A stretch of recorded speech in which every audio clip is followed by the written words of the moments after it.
ವಿದ್ಯಾರ್ಥಿಗಳ ಮಾಡ್ರಿ, ಲೆಕ್ಕ ಪಟ್ನ ಮಾಡಿಬಿಡ್ರಿ, ನಿಮಗೆ ಗುರ್ತಾಗಿಬಿಡ್ತದ. ಈ ನೋಡ್ರಿ ಮಾಡೋದರಿಂದ ಹೆಂಗೆ ತಿಳ್ಕೊಬೇಕು ಅನ್ನೋದು ಬೋರ್ಡ್ ಕಡೆ ಲಕ್ಷ ಕೊಟ್ಟು ನೋಡ್ರಿ.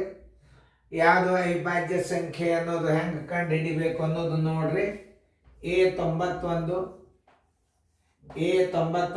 ಇದು 7ರಲ್ಲೇನು ಹೋಗ್ತದ, 13ಲೇನು ಹೋಗ್ತದೆ. ಇದು ಈ ಸಂಖ್ಯೆ ಅದರಲ್ಲಿ ಹೋಗ್ತದೆ, 7ರಲ್ಲಿ ಹೋಗ್ತದೆ, 13ರಲ್ಲಿ ಹೋಗ್ತದೆ. ಇದು ಅವಿಭಾಜ್ಯ ಸಂಖ್ಯೆ ಅಲ್ಲ, ಇದು ಅವಿಭಾಜ್ಯ ಸಂಖ್ಯೆ ಅಲ್ಲ. ಬಿ ನೋಡ್ರಿ 93 ನೋಡ್ರಿ, ಇದು 3ರಲ್ಲೇನು ಹೋಗ್ತದೆ, 3ರಲ್ಲೇ ಹೋಗ್ತದೆ. 31 3ಲೆ 93 ಮತ್ತು 31ರಲ್ಲೇನು ಹೋಗ್ತದೆ. ಯಾಕಂದ್ರೆ 3ಲೆ ಬಾಯಿಸಿದ 3 1ಲೆ ಇದು 3ರಲ್ಲೇನು ಹೋಗ್ತದೆ, 31ರಲ್ಲೇನು ಹೋಗ್ತದೆ. ಇದು ಅವಿಭಾಜ್ಯ ಸಂಖ್ಯೆ ಅಲ್ಲ.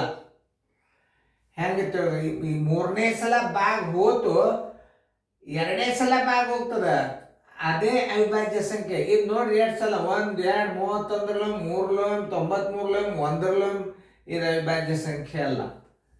ಸಿ 95 ನೋಡ್ರಿ, ಇದು 5ರಲ್ಲೇನು ಹೋಗ್ತದ, ಮತ್ತು 5 1ಲೆ ಮತ್ತು 19ರಲ್ಲೇ ಹೋಗ್ತದ.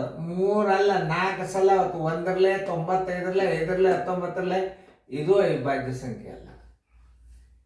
ಇನ್ನು ಡಿ ನೋಡ್ರಿ 97 2 ಸ್ಥಾನದ ಅತಿ ದೊಡ್ಡ ಅವಿಭಾಜ್ಯ ಸಂಖ್ಯೆ ಯಾವ ಮಗ್ಗಿ ಒಳಗೂ 97 ಬರೋದಿಲ್ಲ. ಇದು 1ರಲ್ಲೇ ಭಾಗ ಹೋಗ್ತದ, 97ರಲ್ಲೇ ಭಾಗ ಹೋಗ್ತದ, ಮತ್ತೊಂದು ಅಂಕಿದಿಂದ ಭಾಗ ಹೋಗೋದಿಲ್ಲ.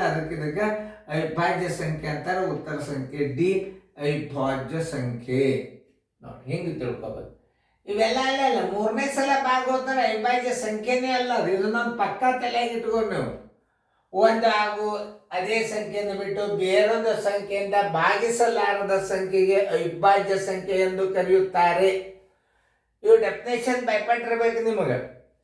ಇವೆಲ್ಲ ನಿಮಗೆ ಅವಿಭಾಜ್ಯ ಲೆಕ್ಕಗಳು. ಮುಂದೆ ಆಮೇಲೆ ನಡುವಿನ ಅವಿಭಾಜ್ಯ ಸಂಖ್ಯೆಗಳು ಎಷ್ಟು, 25ರೊಳಗಿನ ಅವಿಭಾಜ್ಯ ಸಂಖ್ಯೆಗಳು ಶೇಕಡ ಎಷ್ಟು, ಹಿಂಗೆಲ್ಲ ಕೇಳ್ತಿರ್ತಾನೆ.